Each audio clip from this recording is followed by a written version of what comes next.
नमस्ते बच्चों, मैं डॉक्टर सीमा चौधरी, सह आचार्य संस्कृत, राजकीय महाविद्यालय बूंदी। अभिज्ञान शाकुंतलम के तृतीय अंक के 14 श्लोकों का अध्ययन हमने अभी तक कर लिया है। अब उसके आगे आप देखिए, राजा कह रहा है अलम अलम अनायासेन।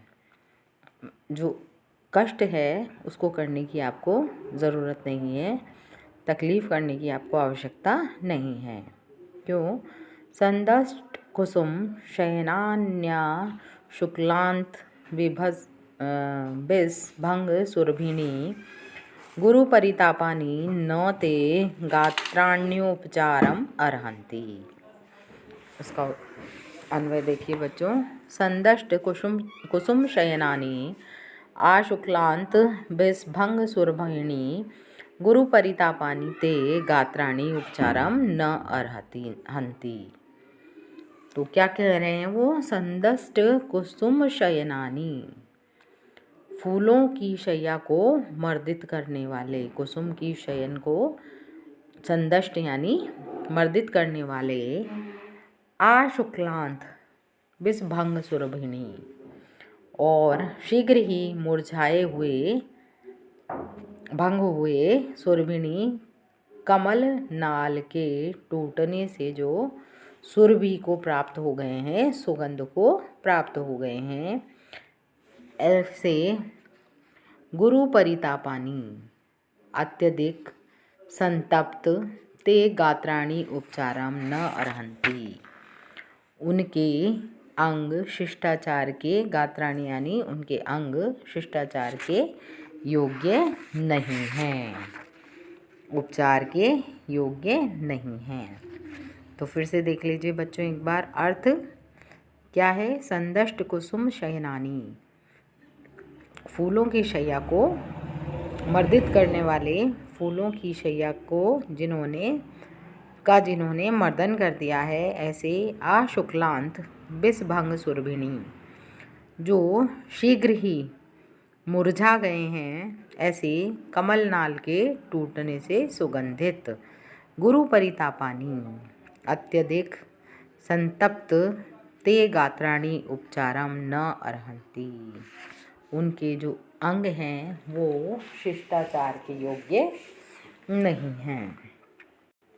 तो यहाँ बच्चों जो शकुंतला है वो शिष्टाचार शकुंतला को शिष्टाचार के लिए उठता हुआ देखकर राजा उसे सकारण ही रोकता हुआ कह रहा है कि तुम्हारा शरीर काम से अत्यधिक संतप्त हो गया है, पुष्पशैया तापवश अंग संचालन से अस्त व्यस्त एवं नतोन्नत हो गई है, साथ ही शरीर के कारण पहने हुए कमलनाल भी मुरझा गए हैं, ऐसे तुम्हारे अंग उपचार जो शिष्ट जनोचित व्यवहार है उसको करने के लायक नहीं है अभी। अब तुम्हें शिष्टाचार को दिखाने की कोई आवश्यकता नहीं है। यहाँ संदष्टम में संदष्ट का अर्थ है लगी हुई या सटी हुई।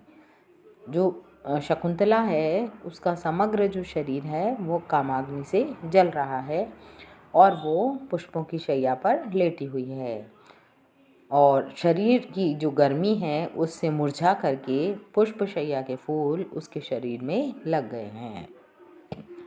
यहाँ उपचारम में किसी के आने पर उठकर अगवानी करना, सम्मान प्रदर्शित करने हेतु उठकर खड़े हो जाना, स्वागत में लगना आदि शिष्ट व्यक्ति के व्यवहार उपचार कहे जाते हैं।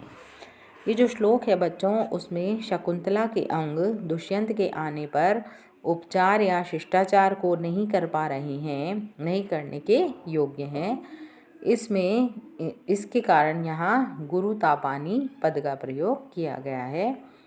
इसमें काव्यलिंग अलंकार है। अब इससे आगे आप देखिए, अनुसूया कह रही है इतः, अनुसूया क्या कह रही है? इतः शिलातलेकदेशम अलंकरोतु वयस्य। ये जो वयस्य, हे मित्र, प्रिय मित्र, आप क्या करिए? इतः यहाँ पर शिलातल के एक भाग को अलंकरोतु अलंकृत कीजिए, अर्थात आप यहाँ पर विराजमान हो जाइए। राजो उपविशति, राजा बैठ जाता है। और शकुंतला सलज्जा तिष्ठति, शकुंतला क्या करती है, लज्जा के साथ, सलज्जा लज्जा के साथ प्रदर्शित की जाती है, अर्थात शकुंतला को लज्जा आ जाती है। प्रियंवदा कह रही है कि द्वयोर अपि युवयोर अन्योन्यानुराग प्रत्यक्षः, जो आप दोनों का, द्वयोर अपि दोनों का ही, युवयो अन्योर अन्य अनुराग है, जो एक दूसरे के प्रति अनुराग है वो प्रत्यक्ष सामने ही दिखाई दे रहा है। सखी स्नेहो माँ पुनरुक्त वादिनीम करोति, लेकिन जो सखी स्नेहो माँ, मुझे क्या है, सखी के प्रति, मेरी सहेली के प्रति स्नेह होने के कारण मुझे फिर भी जो पुनरुक्त वादिनीम करोति, मुझे ये बात कहने के लिए विवश हो रही हूँ मैं, या मुझे ये विवश कर रहा है। तो राजा कह रहा है कि भद्रे, हे कल्याणी, जो न एतत् परिहार्यम, तो ये फिर परिहार्य करने, छोड़ने योग्य, एतत् न, ये नहीं है। क्यों? क्योंकि विवक्षितम ही अनुक्तम अनुताप जनयति। तो वो क्या कह रहा है कि जो कहने योग्य बात न कहे जाने पर किसको उत्पन्न करती है, अनुतापम जनयति, दुख को ही पैदा करती है। तो प्रियंवदा कह रही है, आपन्नस्य विषयो निवासिनो जनस्य आर्तिहरेण राज्ञा भवितव्यम इति एष वो धर्मः। तो राजा क्या कह रहा है, प्रियंवदा क्या कह रही है राजा को, कि अपने राज्य के अंदर रहने वाले जो विषय निवासिनों जनस्य आर्तिहरेण राज्ञा, जो राजा के राज्य के अंदर रहने वाले और कैसे हैं, आपन्नस्य है विषय, जो विपत्ति से ग्रस्त हो गए हैं, विपत्तिग्रस्त जो व्यक्ति है उसकी आपत्ति को कैसा होना चाहिए, राज्ञा भवितव्यम इति एष वो धर्मः। हरेण मतलब हरना चाहिए राजा को, उसके किसको, तकलीफ को, उसकी आपदा को, ये क्या होता है, धर्म, राजा का, भवितव्यम एष वो धर्म, ये राजा का धर्म होता है। अर्थात क्या करना चाहिए कि जो राजा के राज्य में व्यक्ति रह रहे हैं उनके दोषों का हरण करना चाहिए, किसको, राजा को। अर्थात उन पर यदि कोई विपत्ति आ गई है तो उस विपत्ति का निवारण राजा को करना चाहिए, यही उसका धर्म है। राजा नास्मात् परम, तो राजा कह रहा है इससे बढ़कर तो और कोई बात ही नहीं है, अर्थात राजा को ये करना ही चाहिए। तो प्रियंवदा कह रही है, तेन ही मावयो प्रिय सखी त्वाम उद्देश्य इदम अवस्थान्तरम भगवता मदनीना आरोपिता।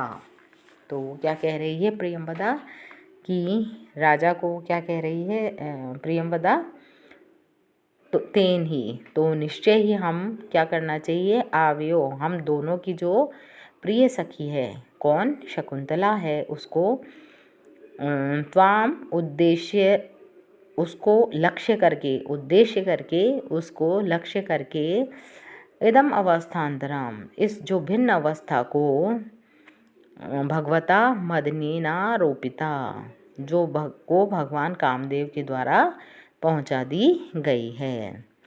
तो क्या कह रही है प्रेमवदा, निश्चित ही यह हम दोनों की जो प्रिय सखी शकुंतला है तुम्हें लक्ष्य करके इस भिन्न अवस्था को, अर्थात भगवान जो कामदेव हैं उनके द्वारा पहुंचा दी गई है। तदर्हस्य अभ्युपपत्त्या जीवितम अस्या अवलंबितुम। तो वो क्या कह रही है कि अतः उचित क्या है, सही बात क्या है कि आप उस पर शीघ्र ही अनुग्रह करके उसके जीवितम अस्या, उसके जीवन की रक्षा कीजिए, अवलंबितुम, जो उसका जीवन का आधार है उसको आप बचाइए। तो राजा कह रहा है भद्रई, हे कल्याणी, साधारणो अयम प्रणय, यह प्रार्थना जो है प्रणय है दोनों ओर से समान ही है। अर्थात जिस प्रकार से तुम्हारी सखी मेरा अनुग्रह करना चाहती है उसी प्रकार मैं भी अपने जीवन की रक्षा के लिए तुम्हारी सखी का अनुग्रह चाहता हूँ। सर्वथा अनुग्रहितो अस्मि, तो वो कह रहा है मैं तो अनुग्रहित हूँ। शकुंतला प्रियंवदाम अवलोक्य है, शकुंतला प्रियंवदा की अपनी सखी की ओर अवलोक्य है, देख करके कह रही है हला, हे सखी, किम अंतःपुर विरहर पर्युत्सुक कस्य राजऋषि रूपरोधेन। तो क्या कह रही वो अपनी सखी को कि अपने अंतःपुर की विरह पर्युत्सु, रानियों के विरह से खिन्न राजऋषि को राजा दुष्यंत को रूपरोधेन यानी रोकने से कस्य है, क्या लाभ हो सकता है। अर्थात इन्हें यहाँ रोकना बेकार ही है। राजा, तो राजा कह रहा है इदम अनन्यपरायणम अन्यथा हृदय सन्निहिते हृदय मम यदि समर्थयसे मदीरेक्षणे मदन बाण हतो अस्मि हत पुनः। तो इसका अन्वय क्या है बच्चों, देखिए, मदीरेक्षणे हृदय सन्निहिते इदम अनन्य परायणम मम हृदय यदि स अन्यथा समर्थयसे मदन बाण हतः पुनः हत अस्मि। तो वो क्या कह रहे हैं कि मदीरेक्षणे हृदय सन्निहिते, जो ये मादक नेत्रों वाली है उसके हृदय सन्निहिते, मेरे हृदय में जो निवास कर रही है, रह रही है, वह अनन्य परायण, वो क्या है, इदम अनन्य परायणम मम हृदयम, ये एकमात्र तुम्हारे में ही आसक्त इस मेरे हृदय को यदि तुम दूसरा ही समझती हो तो क्या हो गया है, अनन्य परायणम, अन्यथा समझ रही हो, समर्थ्य से जान रही हो। तो क्या कहा राजा ने कि मदन बाण हतः, जो कामदेव है उनके बाण हतः, बाणों से मारा गया मैं, मानो पुनः हत अस्मि, फिर से मार दिया गया हूँ। तो इसका अर्थ एक बार फिर से देख लीजिए। मदीरेक्षण है, जो मादक नेत्रों वाली है, कौन, शकुंतला है, वह हृदय सन्निहिते इदम अनन्य परायणम, तो वो क्या कह रहा है, इदम हृदय सन्निहिते, जो मेरे हृदय में ही निवास कर रही है, ऐसी इदम अनन्य परायणम, तो मैं जिस पर आसक्त हूँ वही यदि मुझे कैसा मान रही है, अनन्य परायणम, तो मुझे किसी अन्य पर परायण हुआ जान रही है, आसक्त हुआ मेरे हृदय को यदि मान रही है, तो वो राजा कह रहा है, तो अन्यथा समर्थ्य से, किसी अन्य पर आसक्त हुआ यदि वह जान रही है तो मानिए कि क्या हो गया है, मदन बाण हतः, कामदेव के बाणों से हत हुआ, मारा गया मैं, पुनः हत अस्मि, मानो फिर से मार डाला जाऊंगा। तो शकुंतला का ये कथन सुनकर कि अपने अंतःपुर के लिए उत्सुक राजा को रोकने से क्या लाभ है, भावी प्रणय के भंग होने की आशंका को दूर करने के लिए राजा कहता है कि हे चंचल नेत्रों वाली तथा सदैव मेरे हृदय में निवास करने वाली शकुंतला, मेरा हृदय तुम्हारा अनन्य भक्त है। ऐसे इस अनन्य भक्त को यदि तुम किसी अन्य पर आसक्त हुआ मानोगी तो ही चंचल नयनों वाली काम बाणों से मारा हुआ मैं फिर से मारा जाऊंगा, अर्थात मैं तुम्हारे बिना जीवित नहीं रह सकूंगा। इसलिए तुम्हें मेरे विषय में अन्यथा आशंका करना उचित नहीं है। यहाँ अनन्य परायणम में जो है वहाँ जो हृदय किसी दूसरी स्त्री में अनुरक्त नहीं है, अर्थात जो केवल तुम्हारे में ही लगा हुआ है, यह अर्थ है। और हृदय सन्निहिते में शकुंतला हेतु प्रयुक्त सार्थक संबोधन है। कहने का आशय यह है कि तुम निरंतर ही मेरे हृदय में निवास करती हो, रहती हो। मैं सदैव तुम्हारा ही ध्यान करता रहता हूँ। मदिरेक्षण में जो नाट्यशास्त्र में मदिरा दृष्टि का लक्षण इस प्रकार से किया गया है। आघूर्णमान मध्या याक्षामा चांचित तारका विकसित अपांगा मदिरा तरुणे मदे। ये जो श्लोक है बच्चों, इसमें परिकर अलंकार है और छंद द्रुत विलंबित है, जिसका लक्षण आप सभी जानते हैं, द्रुत विलंबित माह नभो भर। आज हमने इन 16 श्लोकों का अध्ययन किया है। अब इसके आगे हम अगली कक्षा में प्रारंभ करेंगे।